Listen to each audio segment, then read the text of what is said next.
पूर्वी लद्दाख की सीमा पर 16 बिहार रेजिमेंट के 20 जवान शहीद हुए, लेकिन सभी बिहार के नहीं थे। जैसे कर्नल बी सुभाष बाबू तेलंगाना के थे, उसी तरह शहीद होने वाले कई जवान दूसरे राज्यों के भी थे। प्रधानमंत्री मोदी ने जब एक सरकारी योजना के लॉन्च के वक्त बिहार के शहीदों को अलग से रेखांकित किया और उनको नमन किया, तब यह सवाल उठने लगा कि क्या ऐसा करना उचित था?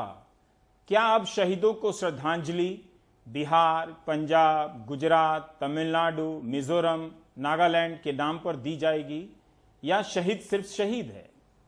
इसके अलावा भी बहुत से लोग जानना चाहते हैं कि बिहार रेजिमेंट क्या है। इसके पहले उन्होंने गोरखा रेजिमेंट की कामयाबी या कहानी खूब सुनी थी, राजपूताना रेजिमेंट की भी कहानी सुनी थी, गोरखा रेजिमेंट की भी कहानी सुनी थी। ये बिहार रेजिमेंट क्या है?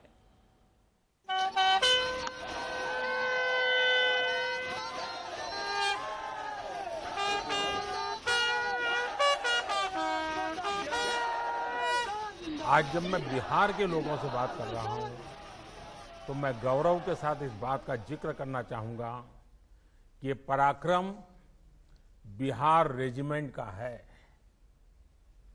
हर बिहारी को इसका गर्व होता है।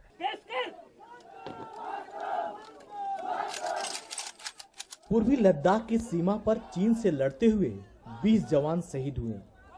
सभी 16 बिहार रेजिमेंट के सैनिक थे, मगर सभी बिहार के नहीं थे।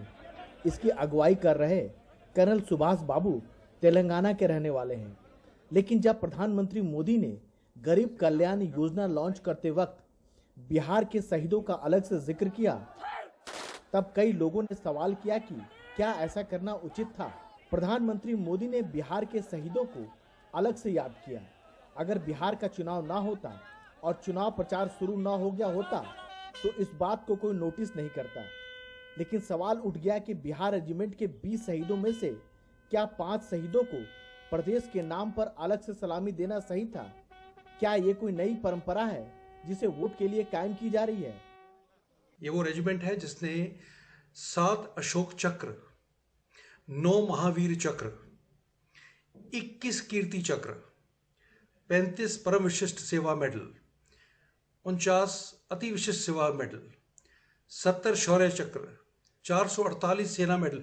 मैं इसके बारे में पूरे दिन बात कर सकता हूँ। वादी में एंटी टेररिस्ट रोल में जो सबसे सक्सेसफुल बटालियन है आज की डेट में, वो है 17 बिहार और 24 राष्ट्रीय राइफल्स बिहार।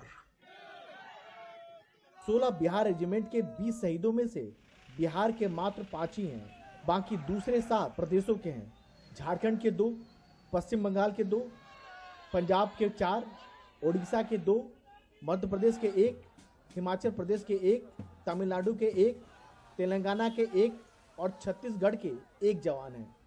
बिहार रेजिमेंट में बिहार, झारखंड, उड़ीसा के ज़्यादातर जवान होते हैं। इसके अलावा 5% जवान मध्य प्रदेश, छत्तीसगढ़, पंजाब और गुजरात के भी जवान होते हैं। जैसे सिख पलटन को खालसा भी कहते हैं, डोगरा रेजिमेंट के जवानों को प्यार से डोगरू कहा जाता है, उसी तरह से बिहारी भी कह दिया जाता है। लेकिन इसका मतलब यह नहीं है कि इस और रेजिमेंट की पहचान सिर्फ एक राज्य से की जा सकती है। स्वतंत्रता के उपरांत जितने भी भारत के युद्ध हुए हैं, 1947-48, 62, 65, 71 और उसके बाद 1999 का कारगिल युद्ध में यूनिट ने और रेजिमेंट ने बहुत ही सर्वोत्तम काम किया। बिहार योद्धाओं ने हमेशा भारतीय सेना और भारत का नाम ऊंचा रखा है और मुझे पूरा विश्वास है भविष्य में जब भी अवसर मिलेगा, बिहार योद्धा भारतीय सेना और देश का नाम स्वर्णिम अक्षरों में लिखेंगे। सेना को जानने समझने वाले इस बात से हैरान है कि बिहार रेजिमेंट को बिहारी रेजिमेंट की तरह देखा जा रहा है। अच्छी बात है कि लोग इंटरनेट पर बिहार रेजिमेंट के बारे में सर्च कर रहे हैं, जानना भी चाहते हैं। बिहार रेजिमेंट का मुख्यालय पटना के दानापुर के कैंटोनमेंट एरिया में है। 1941 में इसकी स्थापना हुई थी। रेजिमेंट का आदर्श वाक्य है कर्म ही धर्म। युद्ध घोष है बिरसा मुंडा की जय और बजरंग बली की जय। मुंबई में जब आतंकी हमला हुआ तब इसी बिहार रेजिमेंट के मेजर संदीप उन्नीकृष्णन ने बहादुरी से मुकाबला किया था और शहीद हुए थे। 1971 की लड़ाई में बिहार रेजिमेंट के सामने ही पाकिस्तानी सेना ने घुटने टेके थे, सरेंडर किया था। करगिल में 1999 में बटालिक सेक्टर में पाकिस्तानी घुसपैठियों को बिहार रेजिमेंट के जवानों ने रोका था। उनकी कोशिश नाकाम कर दी थी।